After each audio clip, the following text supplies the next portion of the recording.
Hello and welcome to Positively United. This is a new Manchester United fan channel that I'm setting up. My name is John. And the reason I'm setting it up is because I'd like to try and offer an alternative way of looking at Manchester United on social media. What do I mean by that? Well, a week ago, I'm recording this video on Tuesday, the 13th of January, 2026. A week ago, we sacked Ruben Amorim as our head coach. And not at all surprisingly, that has opened up a huge online conversation about Manchester United, about Amorim's sacking, about the choice of interim manager, whether we should have an interim manager, who a new permanent manager should be, all the kind of conversation that you'd expect to have in these circumstances. But so much of that conversation is, in my opinion, really negative, poisonous, and an awful lot of it, I suspect, is done purely for clicks and likes and revenue generation. Now, you could argue, why do we care? We don't have to watch channels on YouTube. We don't have to listen to what those people say. But that's a slightly naive way of looking at it, in my opinion. What these people do and what these people say and the atmosphere that they create does create an atmosphere around the club, and it shapes the conversation that we're currently having about the club and its future.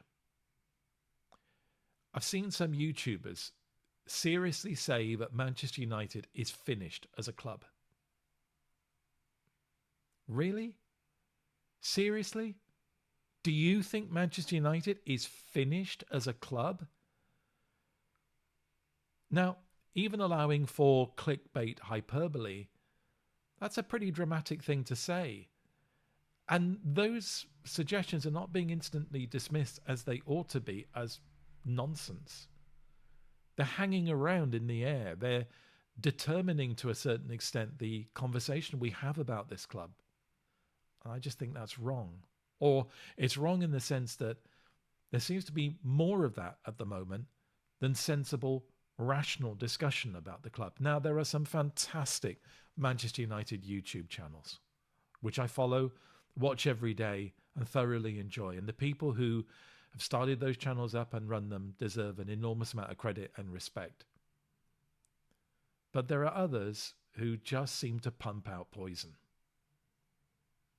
Now, what I'd like to do is to start this channel from my own perspective, but I think it would probably align with the perspective of many other people that watch Manchester United. Let me give you a little bit of my background. I started supporting Manchester United in the early 1970s. I first realised I was a United fan when I was about 4 or 5, and I caught the very end of the great era of Charlton, Best and Law. I wasn't obviously watching Charlton at his very best.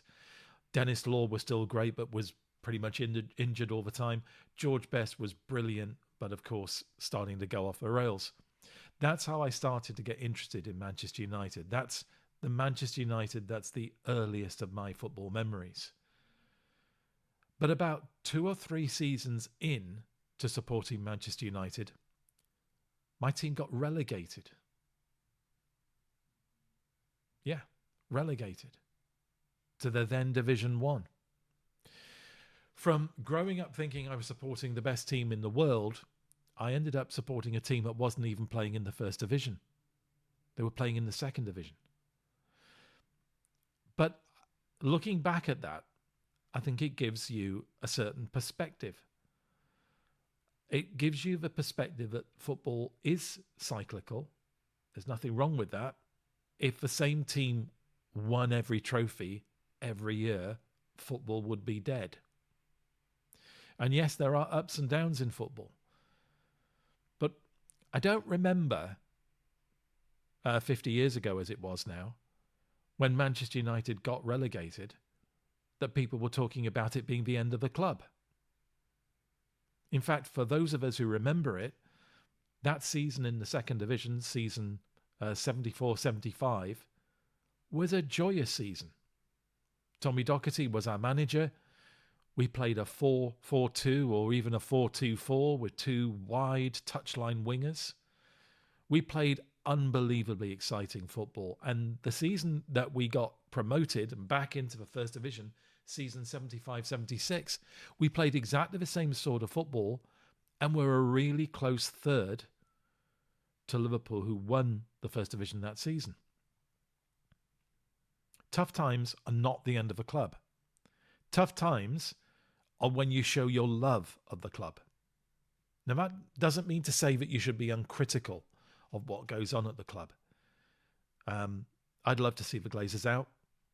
I never wanted to see the Glazers as part of the club. I knew as soon as their ownership was first touted that it would be bad news for Manchester United. I saw them for what they are, as so many other people did, as just in it for the cash. So yeah, I'd love to see the end of the Glazers. But that doesn't mean to say that I feel I need to hate Ineos. And I don't. I think Ineos have done some good work. Have they made mistakes? Absolutely they have. They made a mistake, almost certainly, in keeping Ten Hag as manager and sacking him in October of that season. And I think they made a mistake in appointing Ruben Amorim and then compounded that mistake by, frankly, not getting rid of him sooner. So yeah, they've made mistakes. But we all make mistakes. And trying to turn a big enterprise around and make it successful again is not about making every decision a right decision. It's by showing overall consistency in what you do, in having a plan. Now, some people might say, well, if they had a plan, haven't they thrown it all away now by getting rid of Ruben Amorim and getting rid of the pattern of play that he was associated with? Well, it wasn't working. What are you meant to do if something isn't working? Keep on doing it? Part of being successful is recognizing when you've made a mistake, swallowing it and moving on. And that's what Ineos have done.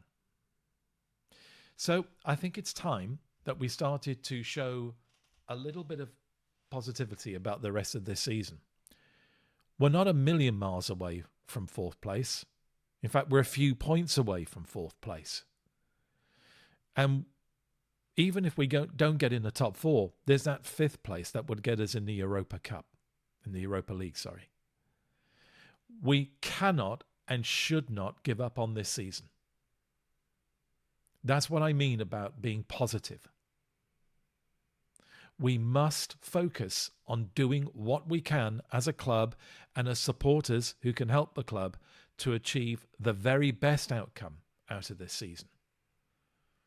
And sometimes that might mean accepting that people that we don't like are nevertheless trying their best to make things work. Getting behind players who perhaps we're infuriated with because sometimes they don't appear to have the mental strength to play for Manchester United. Well, perhaps we need to show them that we support them. And then they can get that mental strength. Look, these are just ideas.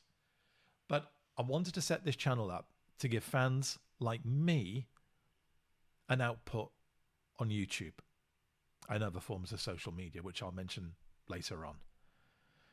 But for now, I hope you find some of the things I said in this channel launch video of interest to you. As I said, I didn't intend to set the channel up right now. So the production values might be a little bit ropey at the beginning. But I hope to improve on those as time goes by. But in the next few days, even hours, I'm going to be releasing some more videos. I think the first one will be me explaining why I think it was right for Ruben Amorim to go. Absolutely essential, actually, for him to go. I'll be looking at the options that are available for the interim manager that will take us through until the end of the season.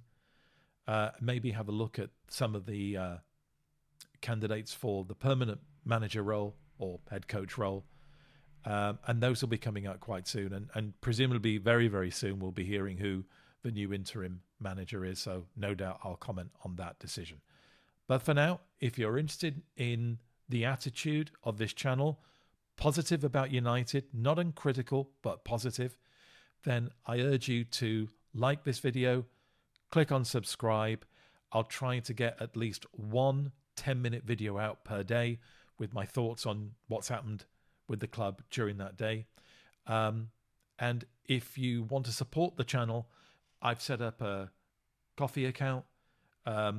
If you want to donate, do so. The donation link will be in the description of the video. And, well, let's take it from there. Let's see how this goes. Thanks for your time. As I said, don't forget, like this video, subscribe. If you think you've got like-minded friends who would appreciate watching a channel like this, do let them know about the launch of this channel, and hopefully they'll subscribe too. But until next time, remain positive. See you next time.